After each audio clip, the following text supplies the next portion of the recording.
Good morning, everybody. It's that time of year. It's party time. It's the time of year when you're thinking about your firm's holiday events, whether it's an event for employees, an employee party, or whether it's an open house for clients. And of course, that responsibility for making it a great event falls on your shoulders. And you may enjoy entertaining at home, but putting on an event for your firm is a totally different ball of wax. You have many more decision makers, you have many more eyes looking over your shoulder, and it's much more stressful. That's why this morning we have Deborah Cattler-Kupis, CEO of BKK Events with us. Deborah specializes in putting on corporate events and also has extensive expertise in working with smaller firms to help them put on events that are memorable, engaging, and bring in business. So Deborah, thanks so much for being here. I'm so happy to be here with you. Great to have you. Deborah, so why is it that so many events, we may enjoy going to them, have a nice time, but they all seem to be the same? Why is it that all of the events are the same? Well, you know, you're right. Just looking at this visual, the cat and the keyboard is so 2014. I think that if you think about it, whoever is in charge of a party is really tasked with doing it alongside of a whole other list of responsibilities. They're not necessarily experts, so they're competent and capable people, and it's not necessarily tied into a coordinated thought process. So why should they take a risk? No one's instructed them to do so. They just need to make sure that it happens and happens on budget. And maybe the most exciting thing that happens is that they call an Uber for someone that drank too much last year, or, you know, it might happen again. So, okay, so we're saying that really, so many times it's just another thing on the to-do list. You know, you're taking a risk. I mean, if you want to do something different, you're really taking a risk, and who knows if it's going to backfire. Right, or no one's even necessarily thought that, should this be a vision of ours? Like, what is our intention of doing this? Why are we even having a party? Well, I think to me, that's such an important point, that when we think about these, we really don't, for the most part, we think about them as one little task. Okay, let's get the party done. We don't think about them as part of a larger marketing plan. And I like the word, when we were talking earlier, you used the word the lens that we're looking through. Can you talk a little bit more about what we should be thinking about? Well, I think that you want to have a plan. You want to have an entertainment plan so that whatever your intention is or what the possibilities are in gathering people together can be achieved. It's not just, I need to have food, drink, and music. Like, what could be the aspiration of making this effort? What is our money worth? What kind of return do we want? And is our event experience growing from year to year, or is it the same? And what constitutes boring is if you can close your eyes and imagine it before it even unfolds, that would be under the rubric of something that's boring. So that's an interesting way to think about it. Okay, or if it was just, we're just going to do it the way it was last year because we know who to call and that sort of thing.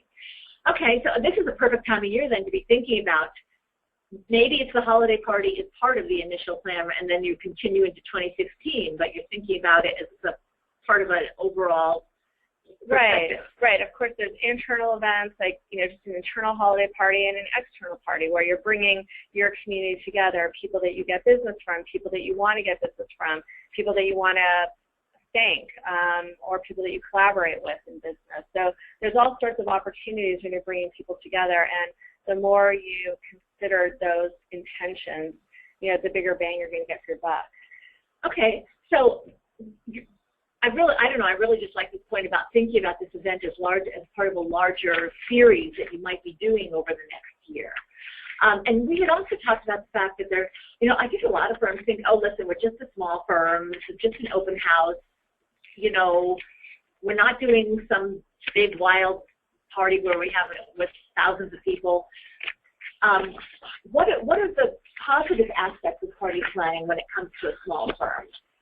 Well, I think with small firms, you really have an opportunity to differentiate yourself. Like, you may do incredible work product. Your content, no doubt, is excellent, but how can you showcase that in a slightly different way? If one person has a relationship with someone, how do you showcase, meet my other partners, look who's behind me, they're all excellent too. So I just think there's an expansive opportunity. If you go from the point of everyone gets lifted when you gather, then there's a lot of very interesting ways that you can expand a relationship. It's not just come, meet, eat and greet, and be done. I mean, that's at the lowest level of the opportunity. So with what you're saying is, if it doesn't matter if you're a small firm, that there's a lot of opportunity if you really think about this and think about how you can make it different, how you can make it more personal, customize it along those lines. Yeah, what are your goals? I mean, the more micro you are, the more each of these thoughts can become pegs to hang ideas off of.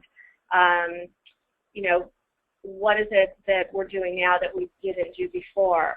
Who's on board that didn't used to be here? What's different in the market? I mean, it doesn't mean that you need to have big banners around about these things or necessarily print collateral, but there's small messages that happen face to face, and they can just be part of the flow of what the intention is, again, of the evening.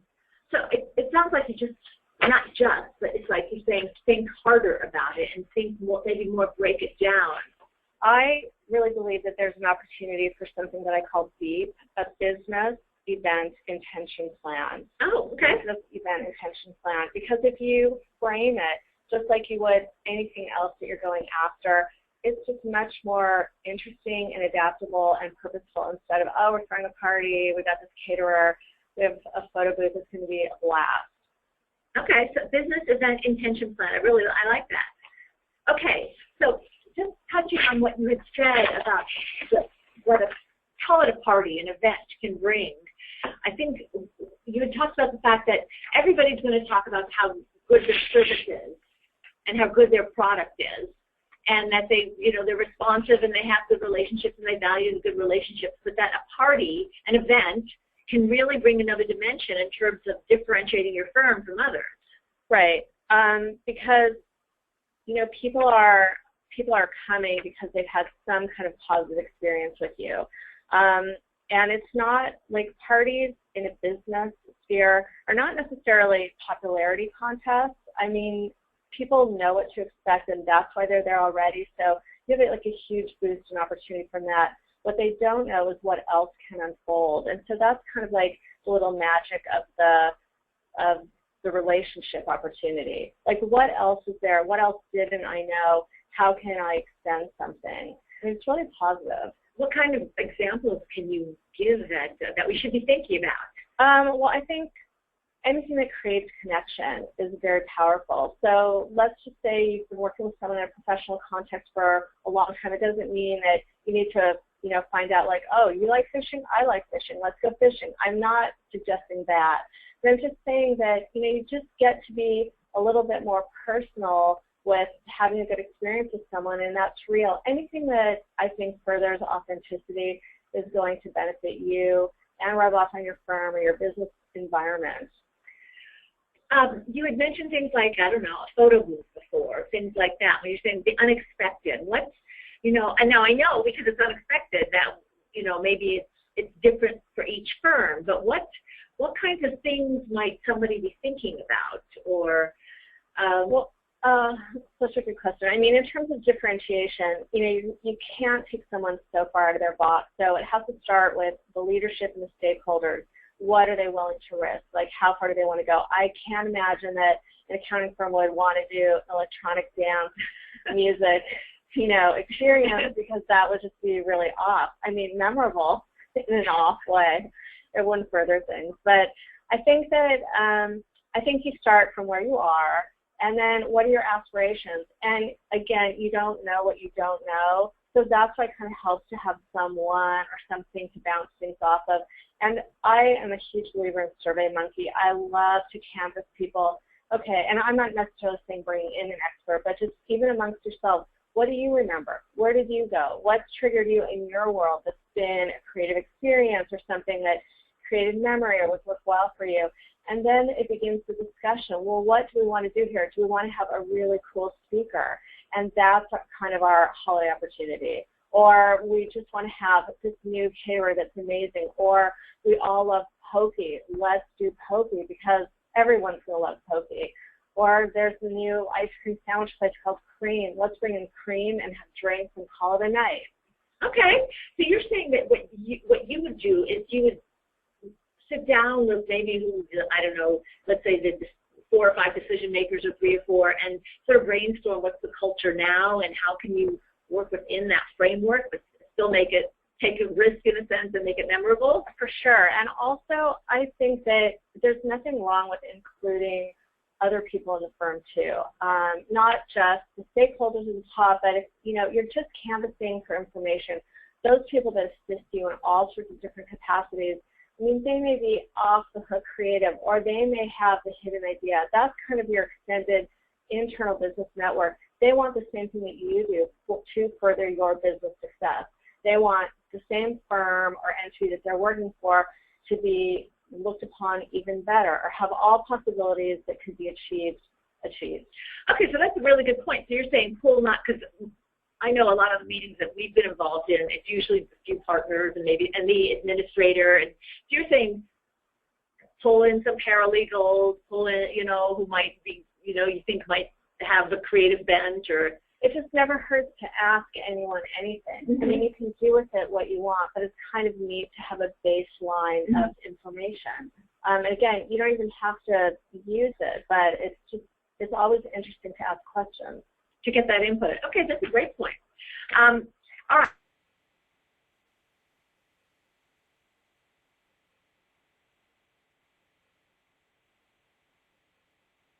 You mentioned purpose. What's the purpose of your event? Everybody wants this in some way. They don't want to be crass or overt about it, but they want to bring it to result in business somehow. Maybe not the next day, but over the long term. Right. Other purposes, I mean, it might be talking about. So, I mean, the purpose of gathering is to be able to have that live connection with people. I mean, we're so hidden behind technology and traffic and just, very dense lives. I think that, again, when you want to bring people together, you want to create the best opportunity for whatever it is. So whether it's, again, creating an upsmanship kind of thing to be different, or it really is just a chance to have quiet conversation with some people that you don't normally get a chance to be with, and it's different than a lunch or a dinner or something else, then that's where you want to go. And you want to create memory. Like whatever experience you're bringing people together for, you want memory. So you have your purpose, like why are we here? What are we doing? What do we want to do with these people? And, how far out will that radiate? Okay. And I liked about the one upsmanship. I think that gets sort of back to the point of this other dimension for your firm in terms of just being memorable and people remembering the firm for, hey, that was a great event, very unusual, and reflecting positively on the firm that they would even think of doing something unusual. And we'd also talked about the fact that you have to be very strategic about this. And I know so many people are running around with so many things to do that it's hard to do that. But we talked about the strategy behind it. Yeah, I think with all sorts of things, if you want to have a certain kind of outcome, it's really good to think as deeply as you can about it and have a strategy. And that strategy doesn't necessarily mean like, oh, we're going to have a party, show up at this time, that we're sending out e-bites or whatever you're doing. I think that if you're really, again, respecting people's time and respecting the business that you get or the business that you want to get, you really think deeply about, okay, when I'm gathering these people together, what do I want to have happen? Who is going to be in the room, and who do I want to make sure that they meet? Who just had this event happen in their life that I want to make sure, to think about and take notes on? So just like you study up for a presentation, you consider this a live presentation. Again, it shouldn't overwhelm you or be a drag or a bummer, but, in the best possible way. Like, these are live events, and I think if you treat it like theater, practice, rehearse, think about it, and then let it rip. That's the best way to go, to go about and have a fantastic event for yourself. Those are really good points, and I'm sure that there are a lot of firms that don't do that and just can really just sort of say exactly what you're saying in terms of show up at this time. But I think, I mean, it's You're so right, Sharon, because I think that once you add the tag party to it, it's like a dumb party. But if party had a different word, if party had a different name, you would treat it differently. I mean, if you think about it in a professional environment, what professional doesn't spend hours preparing for whatever it is they're about to do? But then add the word party instead of presentation, and it's like a game changer. Like, don't show up or do anything, just like have everything be spontaneous, and you can expect like the least amount of results. That's a really good point. You're right. I mean, you're right. We all prepare so much for everything. We would never think of going and being in front of a client without having done, been online and doing all the research and everything. So that's a really, really good point. And I'm not trying to suggest like you should make your parties buzzkill experiences for people. But again, if you're very social, this is kind of easy within your group, or you're not a social person, all the better for you to like think and prepare and apply a little bit of thought and tactic to what's about to happen. Okay. No, those are very good points. It's like a good date. Yeah, okay. Well, it is a date. It really is a date. Right. It's a date with your business people. And your business community. So some of the things we talked about in terms of making the events, you had talked about creating the connection, making sure that everybody's there is comfortable, and that the outcomes in terms of what you're looking for would be that it's memorable and engaging. And we can talk more about some of the specifics of that here. Now, go ahead. We had talked about okay, so what kind of event? I think the first thing you said was, what's the budget? Right. I mean, and budget doesn't have to trump creativity. You can do anything on any kind of budget.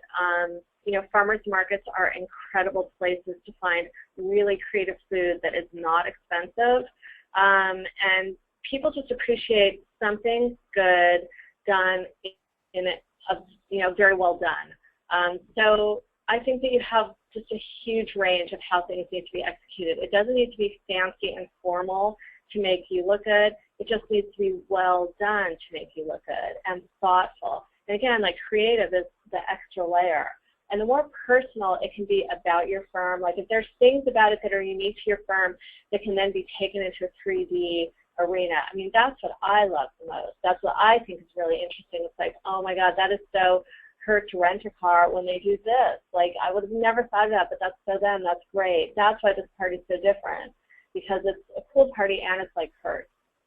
I think that the fact that budget doesn't have to stifle creativity is a really important point, because of course that's one of the first things that people talk about is how much is this going to cost and what's our return on the investment. So I think that's a really important point about the fact that it's just a piece of it. It's just a piece of the vision. It's like you're making a big strap plan of your whole year of entertaining.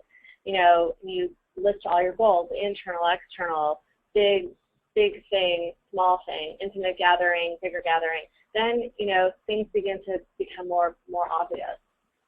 Okay, no, I think that's a really important point. And then we talked a little bit about the type of event. Yes, it's driven by budget, but what other considerations are there when you're thinking about the type of event? I think that you need to consider your marketplace, like you need to have a pulse on what's been done, what people do, what they don't do, and then maybe aspirationally, like in the marketplace above you, what do people do, what don't they do? I mean, I think everybody at this point knows that Google is a really cool place to work. Like it'd be really fun to have ping pong tables and your dry cleaning picked up and brought back to you, and a chef on site and all that stuff. So, I think that there's some element of fun and games, and people understand what's happening in the workplace. So it may not happen in their workplace, but they're aware of other alternatives. So you're thinking about what other people are doing. Let's say everybody's putting on their own, open house, but you want to think about how is yours going to be different, or how is it going to stand out, or maybe not even have an open house, have something totally different. Yeah, I mean, I think people also really appreciate experiences that they can't create for themselves. So whether it's, a new opening or getting into some place early or having an exclusive, any of those things people appreciate. I mean, of course you don't want to do anything political or religious, but, outside of that, in the realm of entertainment and cities like we live in, there's so many very special things that you can turn people on to. And again, they're so busy and life is so dense that when you can do that, people are pretty deeply appreciative. Okay. I think in terms of participation, you touched on that, but I think it's really important to be talking about this when, for instance, and this has to do with the invitation. Who are you inviting and how are you getting people there? And I think, we had talked about the fact that you really have to hammer away at that in today's world. Yeah, I think I'm going to bump this in with personalization too, because to get people to participate, again, it's not that people are rude all of a sudden, but it's just we're really busy and a lot of things come at us, and a lot of things come at us from the same areas, same time, same place. So what's going to make a difference is if you, Sharon, have reached out to me. I mean, I really like you, Sharon. I'm going to respond to you. I'm going to remember that you reached out to me. I'm not going to intentionally blow you off.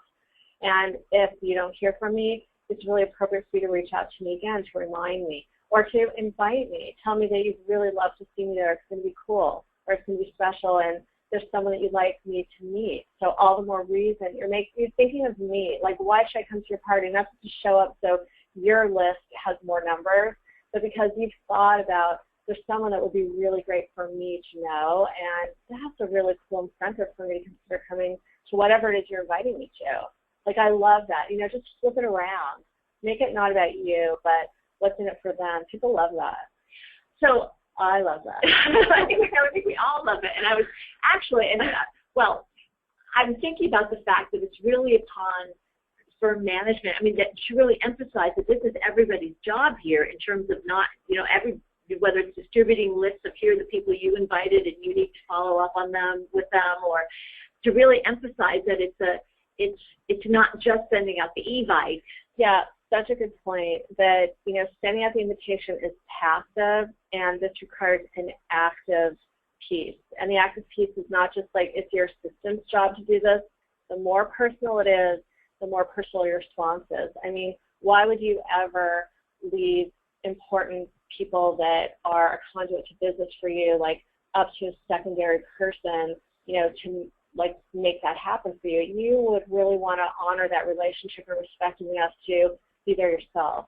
And I think it's the same way with an invite.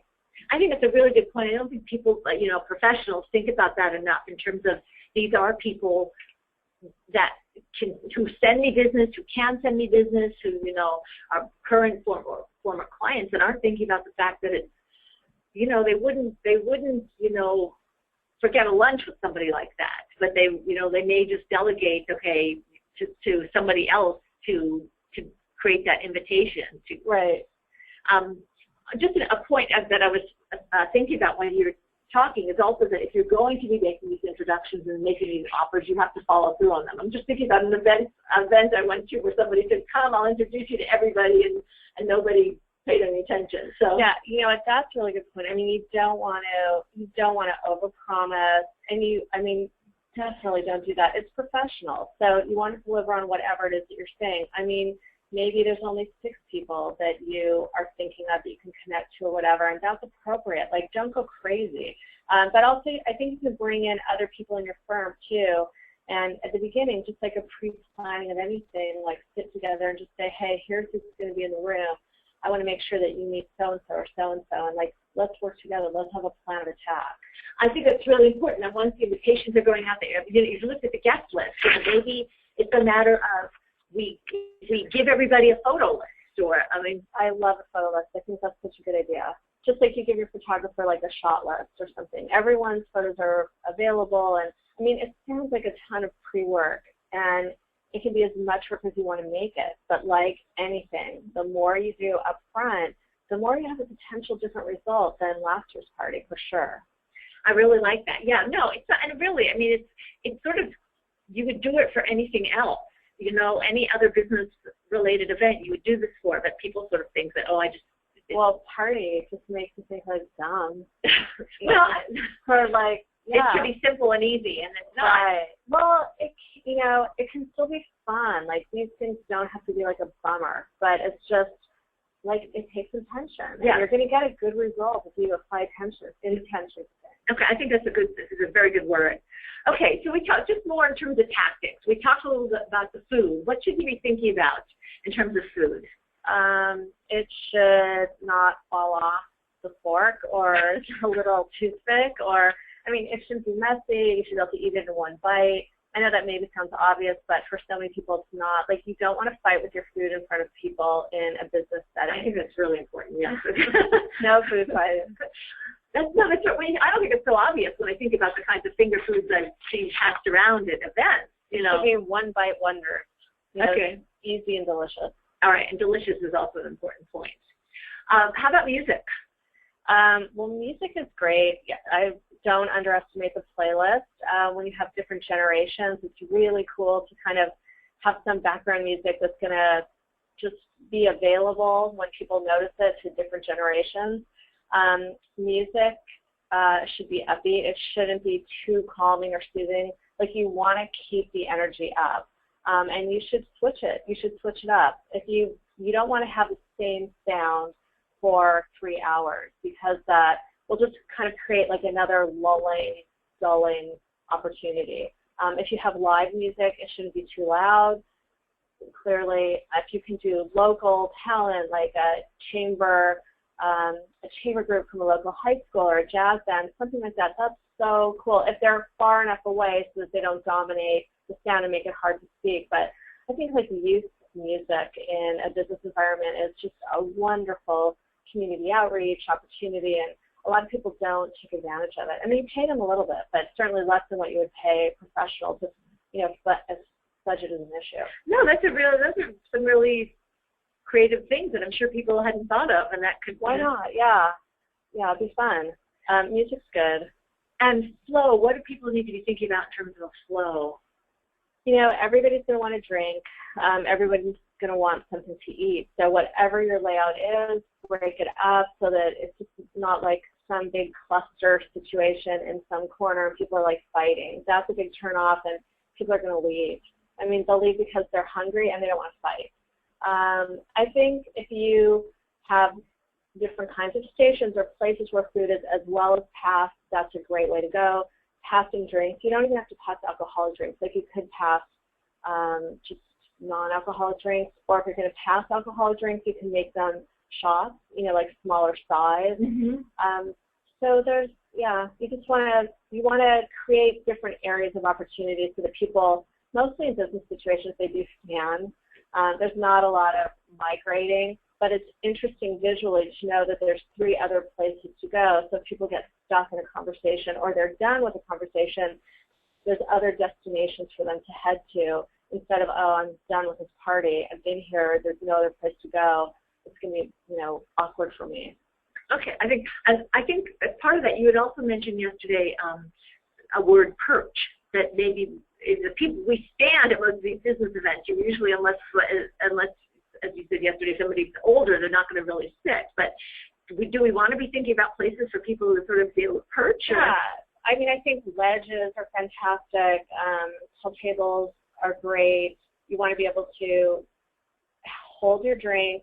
I mean, that's why fast food is great, because you don't have to hold a plate and hold your drink and worry about, I'm holding a plate and a drink and I have no hand to shake with. Uh-huh. You know, so you do want to think about that. I think that people don't really sit down at big round tables unless it's some kind of forced dinner event, and that's kind of old school too. Okay. We'd also talked about the challenges with alcohol in today's world, especially. So how do you manage, you know, some people are concerned about the liability and the amount that people might drink and that sort of thing. Well, I think there's a general conversation that you would want to have with your caterer beforehand, or whoever is bartending, that if they notice, and usually they're fantastic at noticing someone that's having more than 2 drinks, or someone that looks like, you know, they're sharing some behavior that's not typical, and you just cut those people off, I mean, very politely, and then you call them an Uber. So, you know, you do help them, because why not? Why not help them? I mean, you just have to be mindful of that. It's not really your responsibility, but the people that are helping you execute the party, it is their responsibility. Okay. So, but somebody has to be at least on the lookout for that. For sure. It's a conversation that must be had internally before you have a party with alcohol. Okay. And then how about, you know, I've had this discussion in terms of, how about having collateral, your firm collateral, like a table on the way out or something like that? Sometimes people think that, I think you can make a case either way, that no, this is just a social event, we don't want that, or sometimes, yes, there's an opportunity here. What do you think about that? I think that there's a low-key way to have your stuff out. I can't imagine who would take it unless people that were genuinely interested and they didn't know and they didn't have access to a computer or just find the same thing electronically. But, sometimes people like paper stuff. I wouldn't, if there's something special to say about the year, or it's tied into gratitude in some way, like a thank you note, or you planted a tree for everyone coming because you had a fantastic year and blah, blah, blah, like that's something to give people that's printed and different. Otherwise, you can just have a little bit of it. It shouldn't be everywhere. It's like maybe it's not as professional to have your stuff littered everywhere. It shouldn't feel like that at all. Okay. And how about, do you need to give a gift, party favor, or? So gifts are great question. On the lowest end, well, first of all, you don't ever have to do anything. And you can do it so many different ways. You can give food, a little something as small as like a chocolate on the way out, served on a silver tray with someone saying, thank you for coming. It could have to be tagged with a note, to something, again, like a donation, or our firm has done this in honor of this, for the business that you helped us to create this year. I think showing gratitude is really great. You can get into personalization, logo stuff. But again, something that's useful and meaningful. I wouldn't print a pen with your name on it and give it to people on the way out. I think that could take down your whole party. Right. But if it's something cool and interesting, that'd be great. Mm-hmm. Okay. And it makes sense for your budget. Okay. If it's relevant, if it's relevant and clever, it's always appreciated. No, those are good points, relevant and clever, and challenge also too. And how about photography? Well, in this very visual world, photography is really important. Do you need a professional, or again, if there's someone within your organization that can do things, leverage whatever you can to the degree of your budget. It's fantastic for people to share back with people that showed up at their party a great picture of them, a picture of them conversing with other people, the two of them together. It's another great touch point to have created because they bothered to come, and you can use it wherever you need to on your website, or if you have an e-letter or whatever. Yeah, no, that is definitely don't miss it. Okay. That was my roundabout way of saying it. I think it's important and you shouldn't miss it. Okay. Definitely take photos. But you want to use those photos too. Yeah. Absolutely. Okay. All right. Be purposeful with them. So now you've had a great event, and people are still talking about it. What's next? So we'll capture names. Make sure people who might That's probably the beginning of the party. Well, okay, so I guess it would be overall in terms of just make sure you've gotten the names of everybody who attended, because there'd be people somebody might have invited somebody else. Right. There's probably some kind of security. So in the guise of security, there is real security, but in the guise of security, you want to make sure to get contact information for anyone that just dropped in that you didn't know was coming. So there's usually a shift of people that don't show and the people that didn't tell you that they're coming come, because that's just how life is. Right. Uh-huh. But post-event follow-up would be really making sure that everybody who participated in the party, the ground up, the staff, the stakeholders, what did they think about it? Did it work for us? What worked? Did we get any feedback, any notes to share? Who was there? Who wasn't there? What did people say? Who did we connect? Think about it again based on your own list, and then share with each other. And again, I think it's really easy on SurveyMonkey to create like a little internal feedback thing, so people within the first 24 hours, they can give you real feedback on, wow, what did we think of that? Was it what we expected? What surprises happened? What was the greatest thing about it? Would we want to do it again? So debrief. You're saying debrief and get everybody's opinion on that. I think that's really a much shorter way than what else is. But I think it's really, I think it's really important, because most of the time you just say, oh, that was great, and as opposed to getting the specifics and thinking about it.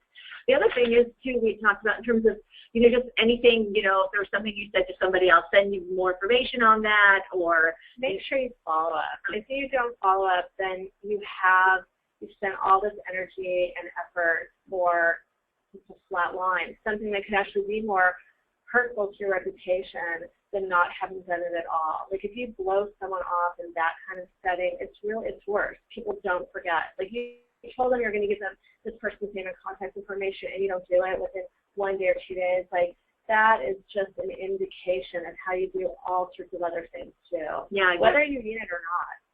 No, that's a very good point. And then one thing that you had emphasized that I think is really important is to say thank you. Showing gratitude always works. People love to be thanked, and it's thoughtful of you to thank them, and I'm sure it would be genuine and authentic that you're appreciative that you got to see them live and spend some time with them and learn about whatever. And again, make it personal. Don't just have your assistant crank out a whole bunch of thank you notes. Like people will feel that too. So it's just another opportunity to be authentic, create a deeper relationship, and all those things will impact your business. So something just like sending an email the next day to people that you spoke with specifically, you just say, great to see you, thank you so much for coming, that sort of thing. Yeah. And Deborah, we want to thank you so much today for coming and giving us such great thoughts about what we can be thinking about to make whatever event we're having a smash. And so people can call you. You consult. It's not just putting on. Okay, right. Okay. Sometimes people need to put their foot in the water first, that it's safe to play. So we're very used to starting small with people wherever they are. Okay, that's great to know. Thank you so much. And if they have questions, they can email you if they have more questions about things. Thank you so much, Sharon. Thank you for being here. And join us, please, for our next webinar, which is going to be You're Not Old, Why Should Your Marketing Be? On Tuesday, October 27th. We look forward to talking with you and joining you then. Thank you so much.